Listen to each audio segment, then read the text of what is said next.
Hi everyone, I'm JD from Willowbound Journals. Welcome back to my channel.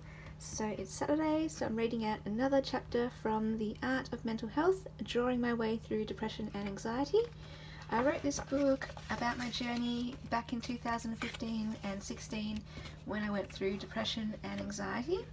And drawing was my lifeline during that time. It gave me a way to express myself, understand what I was going through, and so this book just collates all the drawings, or most of the drawings I did during that time, sharing what I thought, what I felt, and also the lessons that I learned and the things that helped me to overcome depression and anxiety. So I hope that this book is an encouragement and a comfort to any people who may struggle, because whether we go through depression or anxiety or not, we all go through struggles in life, we all experience pain, and it's about learning how to deal or respond in a way that helps us and respond in a way that's healthy rather than respond in a way that destroys us and that hurts us. So this is the next picture that I'll read out, and then I'll go into a bit more of the context and that kind of thing. I'll link the playlist below if you want to catch up on the other drawings, and I hope that this is helpful and encouraging. So here we go. This one's called Everything Hurts, the World is Scary.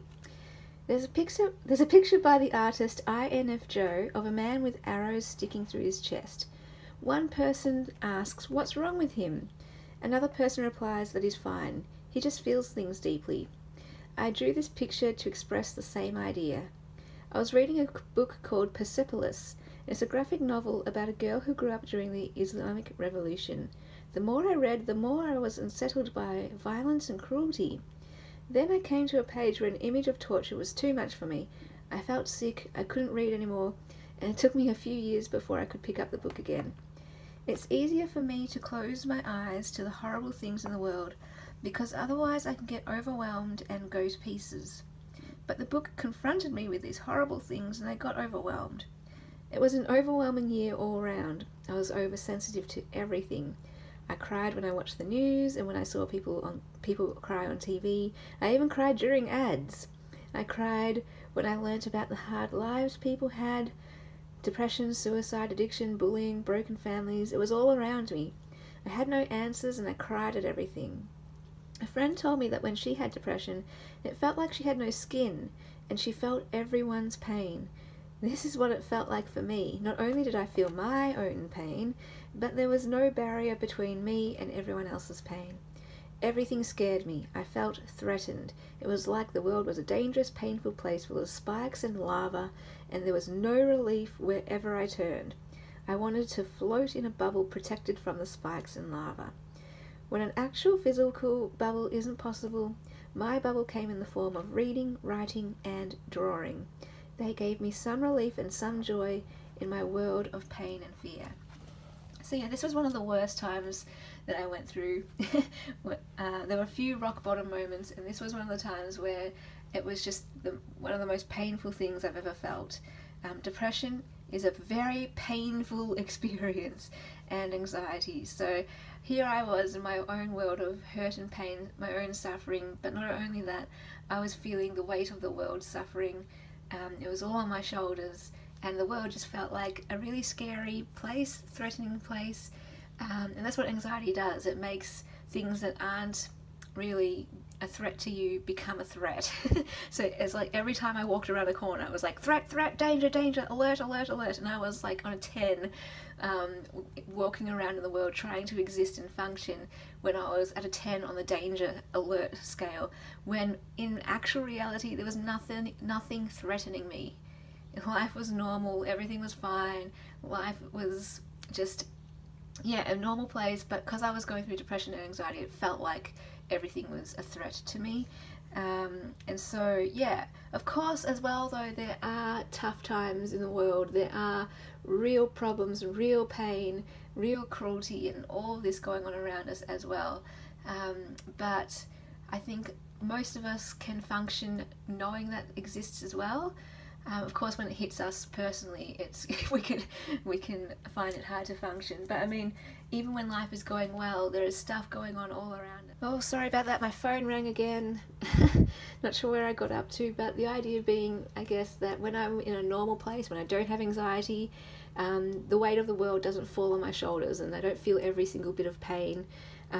But when I was at a 10 on the anxiety scale, it was just like walking around in this world and living in this world was just too much. It was just too much. And the idea here, the encouraging part of this is, well, I did find some things at least, that gave me a bit of relief. Reading, writing and drawing gave me a bit of a creative outlet to express myself, but in fact, like, reading especially gave me some point of distraction, so that I didn't get so overwhelmed by all of the pain.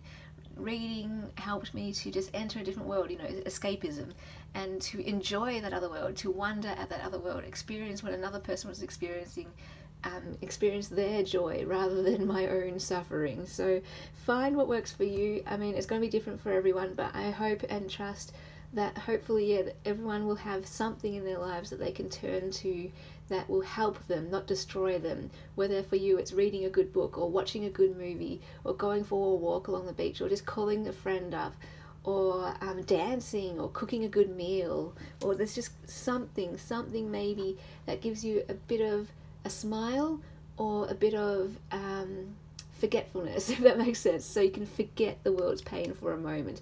So when I watch a movie, for example, for an hour and a half, say, I can forget all of that pain and just be immersed in that movie, and that might be just enough to keep me sane, if that makes sense, and keep on going, that kind of thing.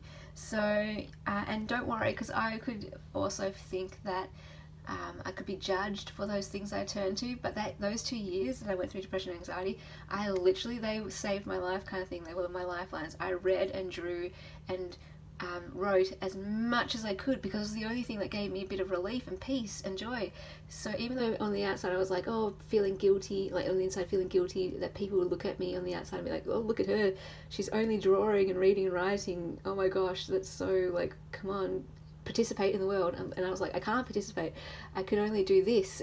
So don't feel guilty for those things that keep you afloat, whatever it is, singing, playing piano, playing guitar, just do that as much as you can, rather than turning to things that destroy you or things that won't help. So don't worry what other people think. You know what's going to help you, and if people are like, oh, don't do that, you know what's going to help you, and you have permission to do those things that give you a bit of peace and joy, relief, and that will help you rather than harm you. So yeah, I hope that's encouraging. And yeah, if you want to share your story, what helps you? A lot of you say crafting helps you, junk journaling helps you, journaling helps you, painting might help you. So maybe write in the comments what helps you. And yeah, like I said, we don't all go through depression or anxiety, but still sometimes we go through down moments, painful moments. Find those things that help you in those times. So as always, share your story. You never know who it might help, who might stumble across your comments and be like, man, she gets me, or that really helped me with this. And yeah, it's all about helping each other and passing on what we learn and all that kind of thing, right? So I hope that was helpful, hope that was encouraging, and we'll go to the next Saturday where I'll read the next chapter. But until then, you are a beautiful gem. You're a gift to the world. Just by being you, you bring light and goodness and beauty to those around you. So be you, shine bright. And oh wait, and I do have one more copy. This book is available for sale, this physical book that you see right in front of me. It is a little bit scuffed here, but everything is fine on the inside. So if you would like to own this exact copy, you can. Just get in touch with me, and all the details will be in the description box below as well. Any of my artwork is also available if you're interested in that, and like if one resonates with you in particular.